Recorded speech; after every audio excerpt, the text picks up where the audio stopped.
C'est avec beaucoup de plaisir que je vous retrouve pour ce deuxième volet sur la morale chez l'enfant. Je vous invite à regarder la dernière vidéo sur le modèle établi par Kohlberg. Aujourd'hui, nous allons voir la critique qu'a établie Gilligan.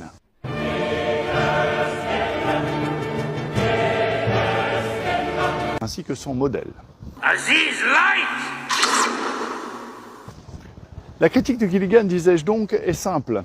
Kohlberg a eu un biais de genre, comme très souvent à l'époque, exclusivement orienté sur les garçons. En effet, c'est auprès de garçons qu'il a fait passer des questionnaires. Première remarque, lorsque l'on propose à un enfant une situation et qu'il est face à un examinateur et qu'on lui dit dans cette situation-là comment est-ce que tu réagirais, alors il peut répondre quelque chose que dans la réalité des faits, il ne ferait pas. Il répondrait bien cependant en fonction d'un modèle qu'il a incorporé, d'une morale, et comprend que, éventuellement, on s'attend à ce qu'il réponde ce genre de choses. Ceci étant dit, il existe bien une différence entre la réalité des faits et la réponse que l'on donne quand on imagine la situation. Kohlberg aurait donc premièrement interrogé exclusivement des garçons, mais qu'est-ce que ça change ? Eh bien, comme le propose Gilligan avec son modèle, les filles vont avoir deux différents types de morale. Une première morale qui est dite morale de justice, qui va se baser sur la loi et l'ordre, qui vise bien à rejeter et considérer comme immoral tout ce qui n'est pas en accord avec les lois. La deuxième est la morale dite de sollicitude. C'est celle qui fait appel à la compassion. Exemple, doit-on ou ne doit-on pas soigner des prisonniers de guerre ?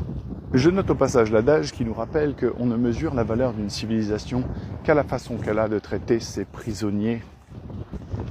Car ce n'est pas la générosité dont on fait montre envers ses amis qui vont faire de nous des personnes grandes, mais c'est bien la compassion envers nos ennemis qui font de nous des gens plus humains. Ceci est tout à fait la philosophie de Gilligan. Les garçons et les filles socialisent différemment. Pour Gilligan, en fonction de leur éducation, les filles sont plus enclins à être empathiques et à avoir un lien social. Gilligan propose alors l'établissement du modèle de l'éthique du soin. Élève de Kohlberg, Gilligan chercha à définir les critères qui nous permettent de déterminer si une situation est bonne ou mauvaise. Pour cela, elle distingue deux types de morale, la morale de justice et la morale de soin, ou de compassion. La morale de compassion va être alimentée par des notions d'universalité et d'interconnexion. Agir justement dans ce cas signifie éviter la violence et apporter du soin à ceux qui en ont besoin. La moralité féminine, basée sur la sollicitude, va se préoccuper beaucoup moins de ce qui est équitable et beaucoup plus de ce qui est empathique. Non mais c'est pas à moi de le soigner, c'est pas moi qui lui a fait mal. Ouais mais tu vas le soigner quand même, pourquoi ? Mais parce qu'il a mal.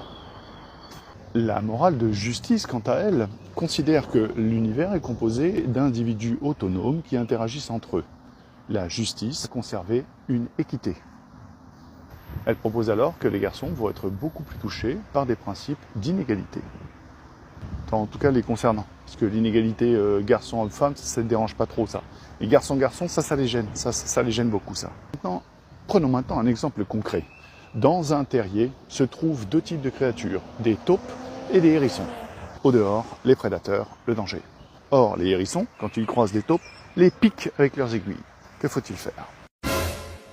La morale basée sur le sentiment de justice va établir que les deux ne peuvent pas cohabiter et la décision finale ne sera pas une résolution, mais un verdict dans lequel l'un des camps va avoir tout et l'autre rien du tout. La morale basée sur la compassion va avoir tendance à vouloir séparer le terrier en deux camps, de sorte que les deux puissent en bénéficier. Un autre exemple, plus proche de la réalité, imaginez dans la cour d'une école un garçon qui se fait pousser par un autre, violemment, méchamment, une véritable agression, et l'enfant projeté au sol saigne du genou écorché. Là, nous posons la question, que faut-il faire ? Nous allons séparer les réponses en deux. Un premier groupe de réponses va rassembler toutes les réponses qui disent comment celui qui a poussé doit être puni. Et un groupe beaucoup plus petit va rassembler les réponses qui proposent d'aller soigner celui qui saigne. Comme Kohlberg, Gilligan va reprendre les trois étapes, à savoir préconventionnel, conventionnel et post-conventionnel. Ouais, c'est toujours pas fait chier non plus. Pour Gilligan, chaque étape va être définie par des buts et des étapes de transition. Selon elle, ces étapes de transition vont être modifiées beaucoup plus par une notion de soi que par l'acquisition de nouvelles fonctions cognitives. La critique que je fais est que le changement d'une transition d'une notion de soi est en elle-même une fonction cognitive nouvelle. Pour Gilligan, au stade préconventionnel, le but est de prendre soin de soi.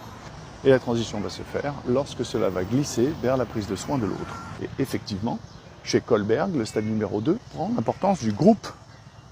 Pour Gilligan toujours, ce deuxième stade conventionnel va être orienté sur le soin de l'autre et l'abnégation de soi. La transition va se faire lorsque le sentiment de justice est de se considérer soi-même comme une personne. Dans le stade post-conventionnel, Gilligan propose que le but est de prendre soin de l'autre et de soi-même. La transition s'établit lorsqu'on arrive à un équilibre. La façon d'illustrer les trois, c'est de retour dans la cour d'école. Imaginons un enfant agressif qui vient en embêter deux autres. Au stade préconventionnel, l'un des deux enfants va fuir parce qu'il se protège lui-même. Au stade conventionnel, il va peut-être se battre pour sauver son copain ou sa copine et se mettre en danger pour sauver l'autre. Au stade post-conventionnel, il va intervenir et essayer d'éviter toute forme de combat. Voilà ce que l'on peut retenir du modèle de Gilligan ainsi que de la critique qu'elle fait de son professeur Kohlberg. Dans la prochaine vidéo, qui constituera le troisième et dernier volet de cette série, je me propose de vous faire découvrir le modèle Erikson. À bientôt.